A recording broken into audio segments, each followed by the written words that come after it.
Ibrahim Traore ndo rais pekee ambaye manyang'au wanamtafuta kwa bidii sana, na maanisha mataifa kutoka magharibi yanamtafuta kwa udi na uvumba, na lengo kubwa ni kwamba rasilimali zilizopo pale Burkina Faso waweze kuzichukua. Sasa leo ni majuzi tu, sio ilikuwa tarehe ngapi hivi, tumeshuhudia watu wakisema kwamba wale walinzi wale wa rais wa Burkina Faso, yani Ibrahim Traore, wamezungumzia kwamba walipewa pesa za kutosha ili tu waweze kumwangamiza huyo rais wao Ibrahim Traore.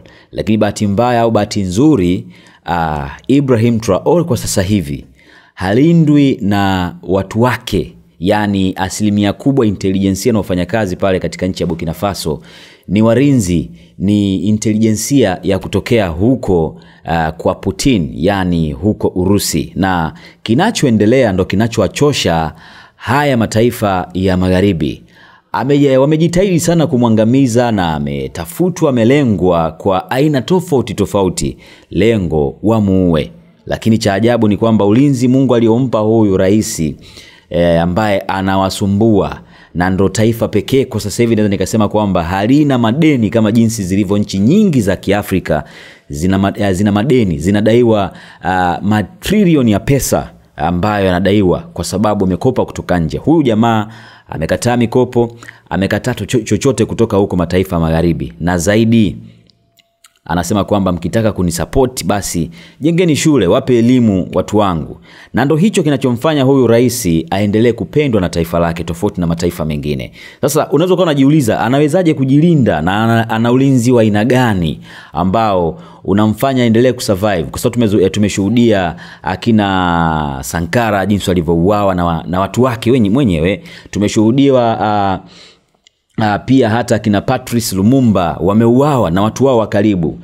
Sijui niongee vitu gani kwa jinsi Afrika inavyokuwa inalengwa ili tu watu wake wafe, taifa fulani au kiongozi fulani anavyotokea ili tu ateketezwe. Kuna rais ambaye alikuwa anakuja vizuri sana, Gaddafi ameuawa na hawa jamaa ambao wanatamani nchi za Afrika ziwe na njaa ya kutosha, tuwe ombaomba kutoka kwao, kitu ambacho Ibrahim Traore amekikataa, na ndo ugomvi ulipo na mataifa magharibi. Sasa unaweza unajiuliza pengine analiwezaje kujilinda, na ulinzi wa aina gani? Ulinzi wake unaomfanya aendelee kuwepo mpaka sasa hivi, na ndo kitendawili mataifa mengi yanashangaa, yanamtafuta na kumpoteza, lakini yanashindwa. Mbinu kubwa na kitu kikubwa ambacho anakifanya huyu Ibrahim Traore ni kwamba ulinzi wake umekuwa tofauti. Kwanza ulinzi wake uko tofauti, na ukiangalia hata picha zake nyingi ambazo zipo, au akiwa sehemu anahutubia kwenye gari, akiwa anasafiri sehemu nyingi, mavazi yake ni ya kijeshi, kitu ambacho kinamsaidia kwamba watu wengine wanashindwa kutambua yupi ni yupi. Kwa hiyo hata kama wanamlenga, wanataka kumwangamiza kwa mbali, lakini inakuwa ni ngumu kwa sababu mavazi ambayo anavaa yanafanana na walinzi wake, kitu ambacho kinawachanganya. Japo kwa mimi naona kama hii mbinu pia inaweza kawa ni si sawa sana, kwa sababu huyu anavaa mavazi sawa na wanajeshi wake, lakini cha ajabu uso uko yani uko wazi kiasi kwamba hata kama ni wadunguaji wanaweza kumdungua. Lakini hiyo inasaidia tofauti kwamba na marais wengine wengi wanajeshi wanaonekana, lakini rais anakuwa amevaa mavazi ya kawaida, ni rahisi kujua huyu ni mtu fulani. Hiyo kwake imekuwa tofauti, yeye anatumia ulinzi wake ni wanajeshi pekee. Lakini ulinzi mwingine ambao anatumia ni mbinu tofauti, si nikwambieje, wanasema kwamba ni camouflaged security. Camouflaged security ni aina fulani hivi ambao ndo nimeisema kwamba anavaa mavazi sawa, yani na wanajeshi wako sawa. Sijui kama unanielewa. Yani analindwa na wanajeshi, sababu ya kwanza. Lakini cha pili analindwa, hiyo tunaita camouflaged, ni kwamba anavaa mavazi sawa na wanajeshi, yani mavazi ambayo atavaa na walinzi wake ndo hayo na yeye atayavaa, kitu ambacho kinaweza kikawa kinawachanganya ambao wanataka kumwangamiza. Hiyo ni mbinu moja ambayo ni nzuri sana. Wanajeshi au marais wengi wakiwa wanaenda sehemu wanavaa nguo za tofauti na walinzi wao. Sasa hii mbinu ya kuvaa, analindwa na wanajeshi lakini anavaa nguo sawa na wanajeshi. Sio kama unanielewa mpaka hapo. Kwa hiyo hii ni mbinu ambayo anaitumia huyu mtu, wanashindwa kumuelewa, wanashindwa kumjua yupi ni yupi, yuko wapi, anafanya nini. Sasa sikiliza. Ukiangalia pia kitu kingine tumeshuhudia raisi pengine wengi wa huku Afrika Mashariki wakiwa wameenda sehemu kwa ajili ya kutubia, wao wanakuwa walinzi wao silaha zao wamezificha. Yani kwamba hata likitokea shambulizi mpaka waanze kujikoki wamechelewa, lakini huyu kwake silaha ziko nje. Yani ndo mbinu yake pia hiyo, kwamba yani wewe utakapoanzisha hapo tayari silaha zipo. Tofauti na viongozi wengine jinsi wanavyokuwa wanalindwa, tofauti na huyu Ibrahim Traore. Kwa hii mbinu pia inawasaidia na inaweka utisho kwa hawa watu wengine ambao, kwa hiyo mbinu inaweka utisho kwa hawa watu wengine ambao wanatamani kumwangamiza Ibrahim Traore. Mtazamaji, ni vitu vingi sana ambavyo naweza nikasema ni mbinu ambazo anazitumia huyu mtu zinamfanya aendelee kusustain. Na pengine mbinu nyingine kinachomfanya kiwe na uwezo mkubwa,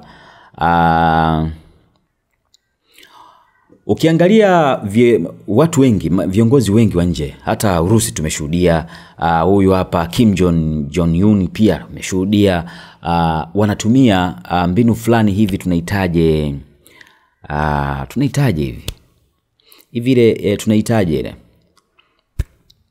okay, tunaita ballistic briefcase. Yani hiyo ballistic briefcase iko hivi, mtu anapotaka kukuvamia, cha kwanza hiyo ballistic brief ni kama kinga fulani hivi. Kwa mtu anataka kushambulia, anaweka kwanza hiyo ballistic briefcase kwanza, ina maana na hiyo ni bulletproof. Ukianza kushambulia yeye anakinga hiyo, alafu mambo mengine yanaendelea. Kwa hapo zinabaki tu na mimi na risasi, ila zinaishia hapo chini, hazimfikii huyo mtu. Kwa hiyo pia ni mbinu ya ulinzi ambao tumeangalia kwa viongozi wengi wa Afrika Mashariki hawana hizo mbinu, hawajilindi kwa mfumo huo zaidi ya huyu Ibrahim Traore. Ukiangalia hizo mbinu zote na hivyo vitu vingine vyote anavyofanya vinawachanganya hawa watu wanaotaka kumvamia, na hasa huyu mtu angekuwa ana mbinu za kijinga angekuwa ameshauawa. Kwanza tumeshuhudia alikuwa amelipuliwa nyumbani kwake, lakini bahati mbaya au bahati nzuri kwake ilikuwa hayupo, lakini bahati mbaya kwa watu ambao wanataka kumwangamiza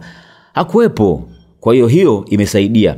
Na pia ukiangalia huyu mtu, na si kwamba ni mtu ambaye anataka hela.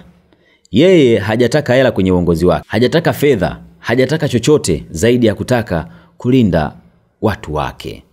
Lakini pia tumeshuhudia kwamba huyu mtu ulinzi wake uko tofauti. Ulinzi wake analindwa na wanajeshi, lakini pia kuna watu ambao wamejichanganya ndani ya raia, wanakuwa na mavazi ya kawaida. Kwa hizo zote ni mbinu. Ana mbinu ya kijeshi, analindwa na wanajeshi pekee na anavaa mavazi ya kijeshi. Zote hizo ni mbinu. Lakini pia ana ballistic briefcase ambao ni bulletproof, zote zinamsaidia. Lakini pia ukiangalia analindwa na silaha ziko nje. Hivyo vyote tumeviangalia. Lakini pia ulinzi wake sio tu wanajeshi. Yani sio kwamba tu ukiona tu mwanajeshi basi ndo anayemlinda. Kuna watu wengine wanajichanganya na raia wanamlinda huyu Ibrahim Traore. Na hicho kitu kimekuwa kigumu sana kwa mataifa ya magharibi kumshambulia kirahisi, tofauti na jinsi wanavyohangaika kumuua. Na wamejaribu, unaambiwa mpaka sasa hivi wamefanya majaribio zaidi ya 20 wamwangamize ndani ya muda wake ambao ameingia madarakani, kwa njia kupindua jeshi au kumpindua rais aliyekuwa madarakani. Lakini baada ya kumpindua, wananchi na viongozi wengine wa nchi wakasema hapana, wewe unatufaa uendelee. Na hayo matukio ambayo ameyafanya zaidi ya 20 watu wameyafanya kumwangamiza, lakini wamekosa. Na hii ni kwa sababu hana ule umimi katika taifa lake. Huyu ni mzalendo haswa, yuko katika kufanya uzalendo wa namna ya kipekee, kitu ambacho kinawatesa mataifa ya magharibi. Hawataki kukiona hicho zaidi ya kumwangamiza huyu mtu. Mtazamaji, hebu tuambie kwenye comment hapo maoni yako nini? nini kifanyike? Au ni sawa anachokifanya Ibrahim Traore katika nchi yake, au ni kwamba hawa wezi wa kutoka magharibi wanachokitaka wafanyeje? Labda tuambie wewe maoni yako juu ya hiki kinachoendelea katika taifa la Burkina Faso juu ya ulinzi wa huyu Ibrahim Traore.